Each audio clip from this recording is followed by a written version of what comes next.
गुल खानम, क्या हुआ है? किस बात पे इतना मुस्कुरा रही हो? मैं आज बहुत खुश हूँ, लेकिन कुछ नहीं बता सकती क्योंकि ये एक सीक्रेट है। वाकई में? क्या सीक्रेट है? क्या अपने दादा को भी नहीं बताओगी?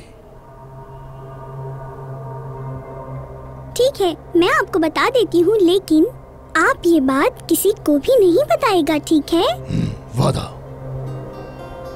दादा जान, हम लोग पापा के साथ हॉलिडे पे जा रहे हैं। हॉलिडेज पे? कैसे हॉलिडेज? अम्मी ऊपर बैग पैक कर रही थी और उन्होंने कहा कि तुम्हारे बाबा, मैं, तुम और आप ही, मतलब हम सब लोग हॉलिडेज पे जा रहे हैं घूमने के लिए।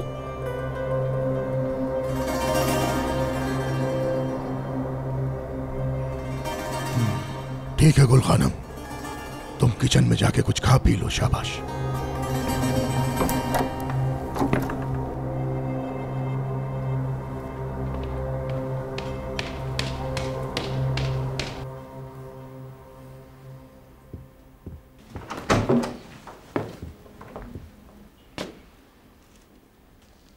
ये कहां जाने की तैयारी है? हाँ? कहां जा रहे हो और किसकी इजाजत से? जहाँ मेरे शौहर मुझे कहेंगे हम सब वहीं पर जाएंगे। अब हम यहाँ पर और नहीं रुकेंगे। आपने तो मेरी बेटी के लिए अपने हवेली के दरवाजे बंद कर दिए हैं ना, इसीलिए हम अपने बच्चों को लेकर यहाँ से दूर जा रहे हैं हमेशा के लिए। तुम मेरे बेटे का दिमाग खराब करके उसे मुझसे दूर ले जाना चाहती हो, उसको उसके खानदान से दूर ले जाना चाहती हो, वो भी उस मनूस लड़की के लिए जो हमारे खानदान का खून ही नहीं।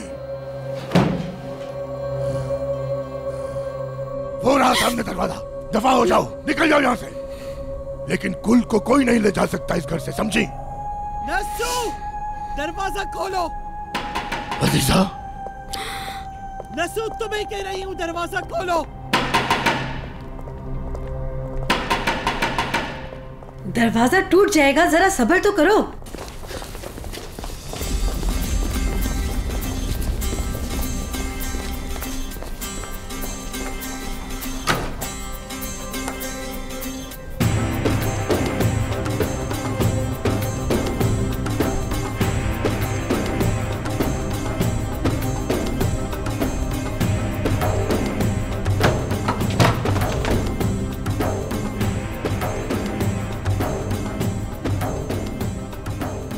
अजीजा,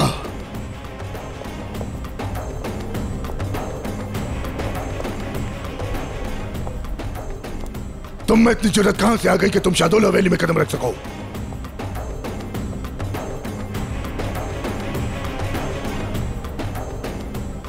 मेरी बात सुनो नस्सू, सिर्फ मैं नहीं, इस दरवाजे पे तुम्हारी मौत खड़ी है। अब तुम एलिफ को सही सलामत मेरे हवाले कर दो, वरना इस हवेली की ईंट से ईंट बचा दूंगी।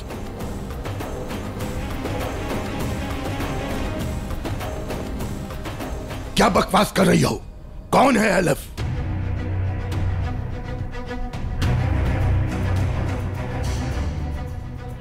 मेरे सामने ज्यादा मासूम मत बनो नस्सू।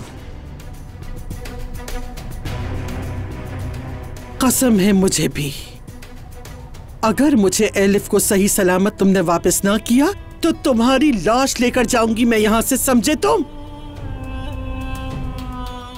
मैं इस हवेली में किसी को भी जिंदा नहीं छोड़ूंगी। एलिफ वापस करो।